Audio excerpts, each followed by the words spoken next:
बिस्मिल्लाहिर्रहमानिर्रहीम। अस्सलाम वालेकुम दोस्तों, उम्मीद रखता हूँ आप सब ठीक होंगे। इस वीडियो में हलाकू खान की मौत का एक वाक़या है। हलाकू खान एक जालिम वहशी बंदा था जो काफ़ी मुसलमानों को उसने शहीद किया था, लेकिन उस हलाकू खान की मौत खुद कैसे वाक़या हुई वो इस वीडियो में आप सबको पता चल जाएगा। वाक़या सुनने से पहले गुजारिश है आप सबसे कि वीडियो आखिर तक ज़रूर देखिएगा, और अगर आप हमारे चैनल पे नए हैं तो सब्सक्राइब करने के साथ साथ घंटी का बटन ज़रूर दबाएं ताकि आप सबको हमारी नई वीडियो की नोटिफिकेशन मिलती रहे। हलाकू खान की पैदाइश 15 अक्टूबर 1218 को हुई थी और उसकी मौत 8 फरवरी 1265 को हुई थी। दुनिया का जालिम वहशी तरीन इंसान हलाकू खान अपने घोड़े पे शान से बैठा हुआ था। चारों तरफ तातारी अफवाज की सफ़ें खड़ी थी। सबसे आगे हलाकू खान का घोड़ा था।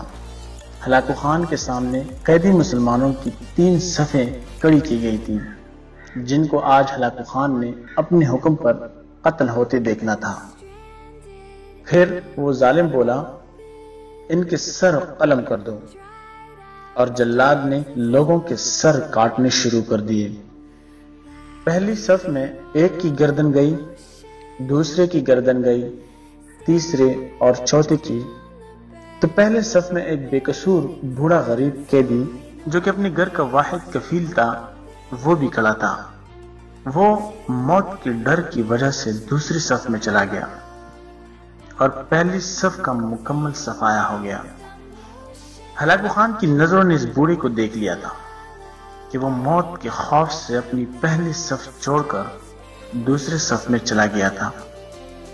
हलाकू खान घोड़े पे बैठा हुआ हाथ में ताकतवर गुर्ज लिए उछाल कर उससे खेल रहा था और मुसलमानों के कत्ल का मंजर देखकर इस खेल से खुद को खुश कर रहा था।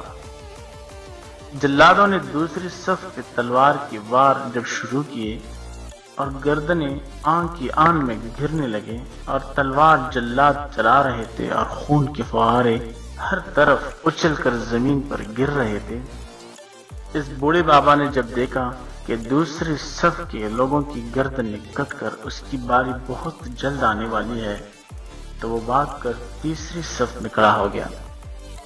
हलाकू खान की नजरें बूढ़े पे जमी हुई थी कि अब तो तीसरी सफ आखिरी है, इसके बाद ये बूढ़ा आदमी कहां छुपने की कोशिश करेगा। इस बेवकूफ बुड्ढे को मेरी तलवार से कौन बचा सकता है। मैंने लाखों इंसान मार दिए तो ये कब तक बचता रहेगा और ये कब तक बचेगा। तीसरी सफ पे जल्लादों की तलवार बिजली बनकर गिर रही थी। हलाकू खान की नजरें मुसलसल इस बूढ़े पे थी कि कैसे वो बेचैन होकर मौत की वजह से बेकरार है। तीसरी सफ की इंसानों की गर्दनें गिर रही थी और जल्लाद बिजली की सी तेजी से उस बूढ़े बाबा को पहुंचा तो हलाकू खान की आवाज गूंज उठी, रुक जाओ, इसको अभी कुछ ना कहो, मैंने इससे कुछ सवालात करने हैं और पूछना है मैंने इससे। बाबा जी बताइए, पहली सफ से तू दूसरी सफ में आ गया, जब वो खत्म हुई तो तू तीसरी सफ में भाग गया। बाबा अब बताएं, पीछे तो कोई और सफ भी नहीं, अब तू भाग के कहां जाएगा, अब तुझे मुझसे कौन बचाएगा।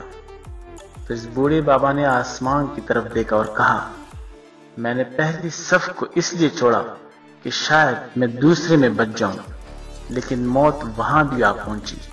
फिर मैंने दूसरी सफ को छोड़ दिया कि शायद तीसरे में बच जाऊं।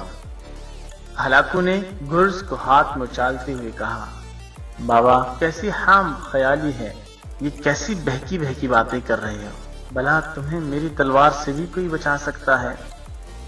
बूढ़े मुसलमान ने जमीन व आसमान की हर चीज के मालिक उस वाहिद ला शरीक रब पर बेइंतहा यकीन के साथ कहा, वो ऊपर वाली जात अगर चाहे तो कुछ भी हो सकता है, और अगर वो चाहे तो मुझे तुझसे भी बचा सकता है।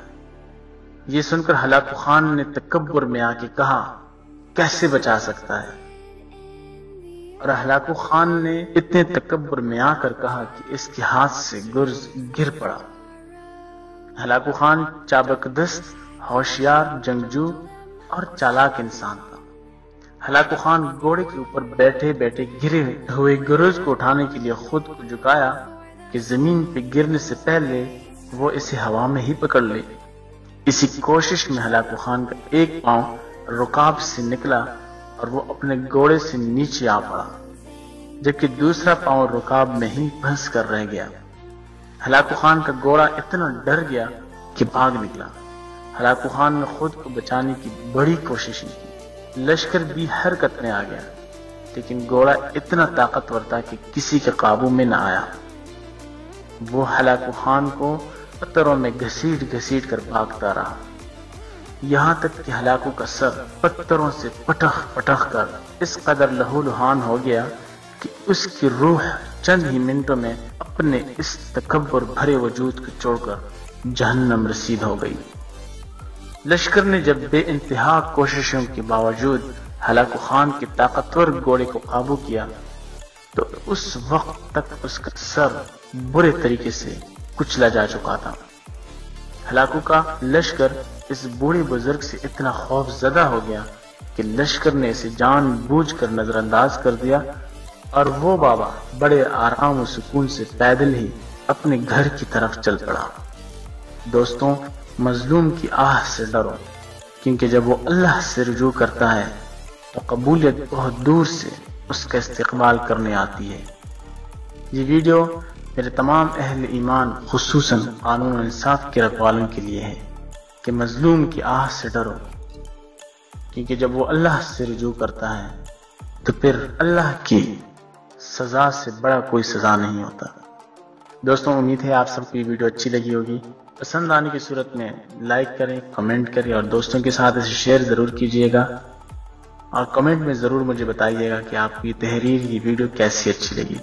جزاک اللہ، اللہ نگہبان۔